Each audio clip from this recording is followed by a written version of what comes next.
Ladies and gentlemen, the President of the United States and Mrs. Clinton, accompanied by Secretary of the Treasury, Mr. Robert Rubin, and owner of Let the Whole World Know, Ms. Carol Willoughby.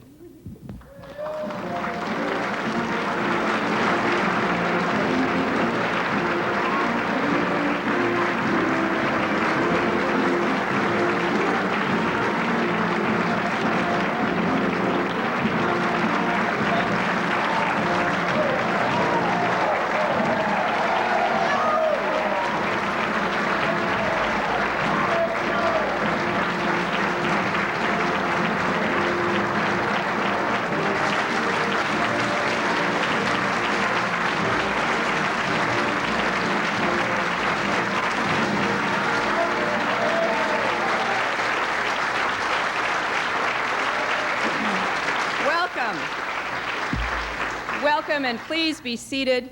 The President and I are delighted to have you all here for the second presentation of the Presidential Awards for Excellence in Microenterprise Development. You know, many of us have heard about microenterprise over a number of years. Bill and I were trying to determine when we had heard about it, and as we get older, it seems harder to remember. We think it was somewhere in the early 80s, somewhere between 84 and 86. And we had heard about this because it was an idea that had been transplanted from Bangladesh to the South Shore Bank in Chicago, a place that I am very familiar with. And I was very anxious to learn more about how microenterprise was transforming both rural areas among some of the poorest people on our planet and urban areas in our own city. I have been now around our country and around the world meeting with people who are the recipients of Microenterprise Awards. And I have been just struck time and time again by the heroic stories that they tell. I'll never forget the look of pride on the face of a woman I met from Guatemala who told me that with the help of a small loan, she had gone from being a mango seller on the streets to owning a market stall and eventually running a small business with 15 employees. So from the time she'd started on the street selling mangoes to the age of 12, she had had a long, hard effort of a lot of work, but it paid off. And she told me with great pride that she was sending her son to college in the United States. In Western India, I walked into a woman's bank, which had only one room, and the teller's counter was an old kitchen table, and bank clerks transcribed all of the recorded transactions by hand on yellow sheets of paper. But while I was there, I met women who walked 12 to 15 hours from remote villages to take out loans, some as small as $1, to invest in dairy cows, plows, or goods to sell at market. These women were among some of the poorest and least educated of all Indians, but their loan repayment rate was nearly 100%.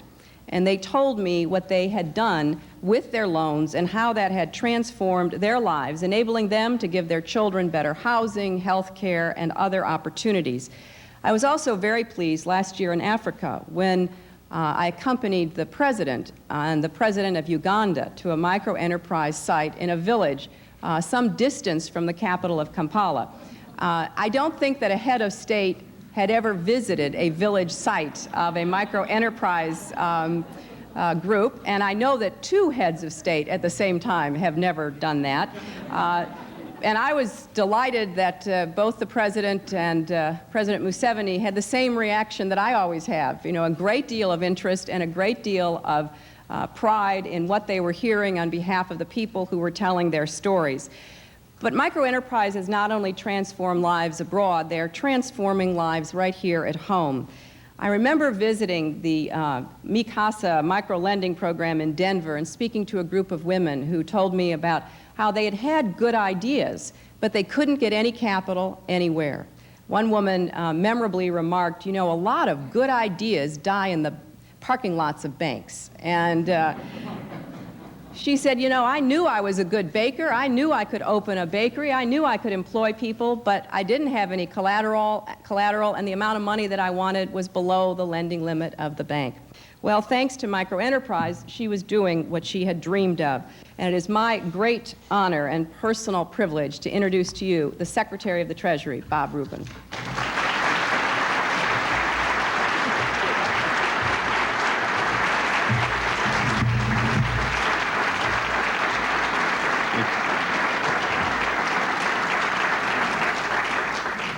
it's nice to follow the First Lady because she gets a lot of applause, but some people think it's for you when you're standing up to speak. Any event, it's a delight to be here and to join the President and the First Lady in honoring these recipients of the second Presidential Awards for Excellence in Microenterprise Development.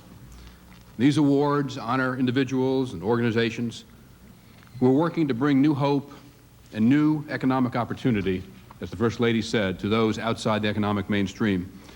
I can remember back in 1992 during the campaign when then Governor Clinton was running for president, and he talked about the importance of increasing access to capital, access to technical assistance in economically distressed areas. And I can also remember when the First Lady came back from a trip abroad and was talking about her experiences, both abroad and at home, with respect to microenterprise. The First Lady has worked tirelessly to energize and inform this effort, especially, as I said a moment ago, with respect to microenterprise lending. Microenterprise is a dynamic and emerging field in our country. The organizations that we recognize today have demonstrated excellence, leadership, and best practices, which I believe provide important lessons for microenterprise organizations around the world and help contribute to a foundation to build a robust microenterprise industry in the United States. We all need to do more to build the capacity of the microenterprise field and to give micro-entrepreneurs the financial and technical help that they need.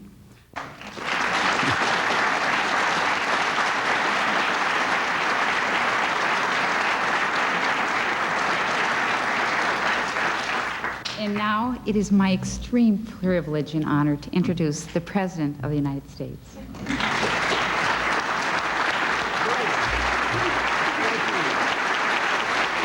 Thank you. Thank you very much. Thank you. Thank you very much. Thank you. Thank you. Thank you. I'd like to take a few moments more than I normally would by way of introduction today. Hillary and I and Bob Rubin are real happy today because this is one of the things that I ran for president to do. To see these stories, to see the spirit, and to see the potential. I want to thank Senator Harkin, Senator Kennedy, Senator Wellstone. A special word of thanks to Aida Alvarez and Betsy Myers and all the other members of her team from SBA who are here, and to Brian Atwood and Hattie Babbitt and the others from AID. I believe that under our administration, we funded 2 million of these small microenterprise loans from Africa to Asia to Latin America last year. There's one group of people who have not been acknowledged, and Hillary and I were talking about it, who were out there ahead of the federal government for years, without whom microenterprise never would have really taken off in America. And that's all the members of the foundation community. I'd like to all the representatives of the foundations that are here that have supported microenterprise lending. I'd like to ask you to stand, please, and be acknowledged. Thank you. Thank you very much. Thank you.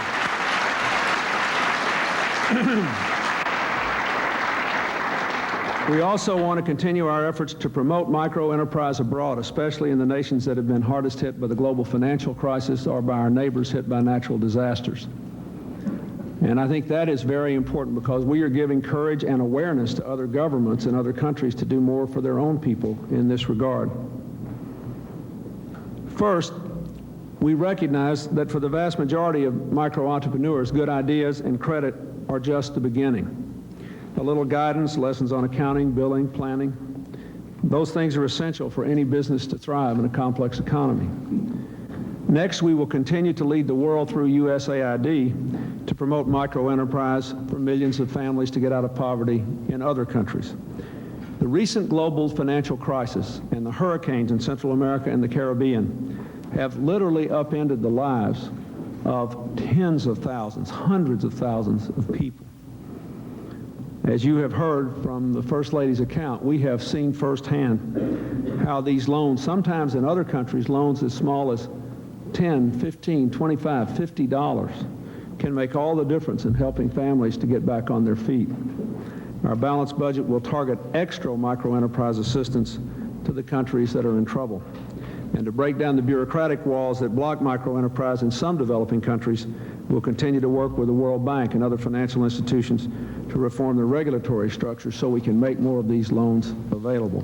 There is a virtually unlimited potential abroad and at home for this, and I keep hoping if we just keep pushing and keep pushing and keep pushing, we will reach a critical mass of investment which will explode it and let the whole world know that this works. So,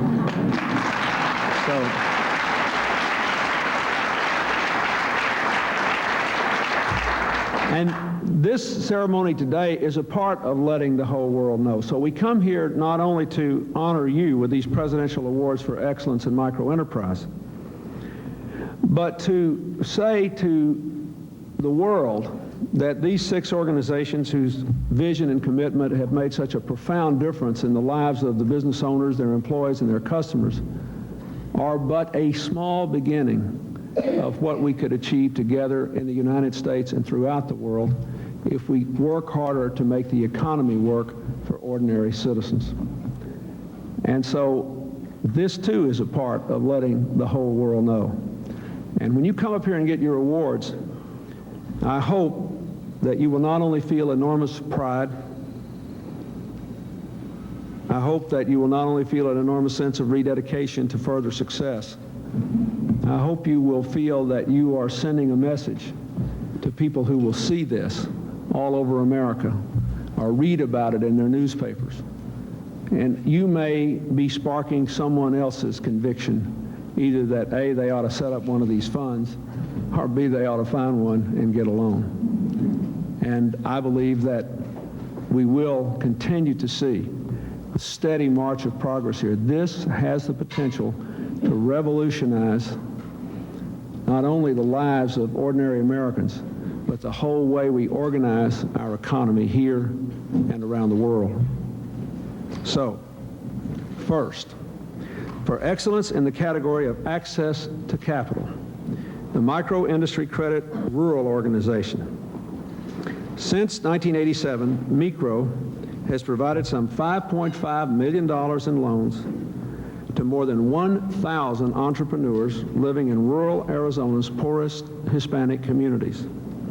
Accepting this award is Executive Director Frank Ballesteros and entrepreneur Maria Jesus Gajola, a former migrant farm worker who used a $1,500 loan to build her own cosmetics business, and I might say she's a remarkable walking advertisement for her success. Please come up here.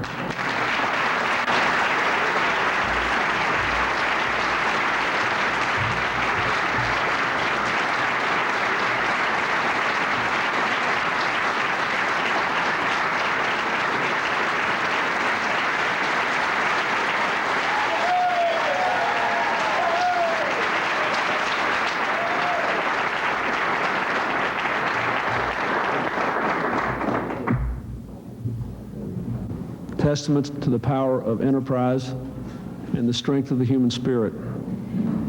I ask you to leave here committed to work in the years ahead to bring this spirit and this opportunity to every corner of every community in our land and on our globe. Thank you very much, and God bless you.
Por ti seré, por ti seré, por ti seré.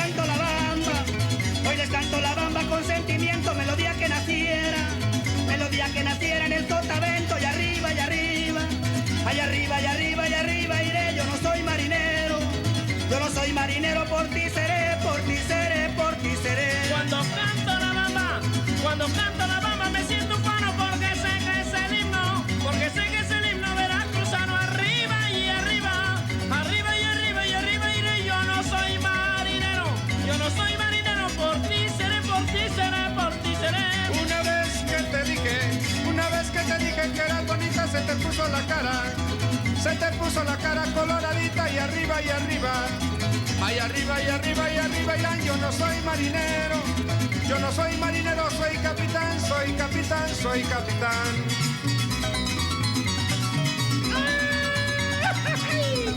Solo Veracruz es bello.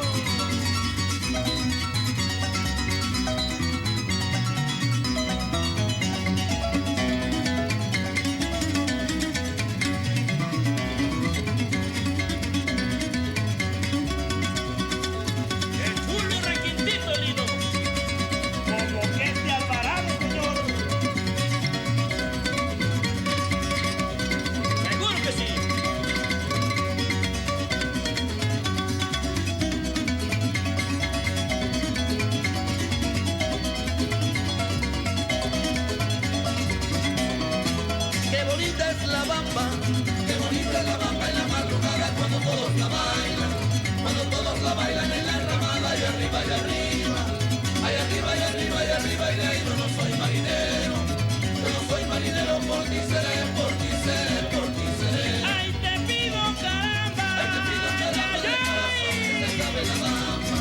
Que se acabe la bamba y venga otra zona y arriba y arriba.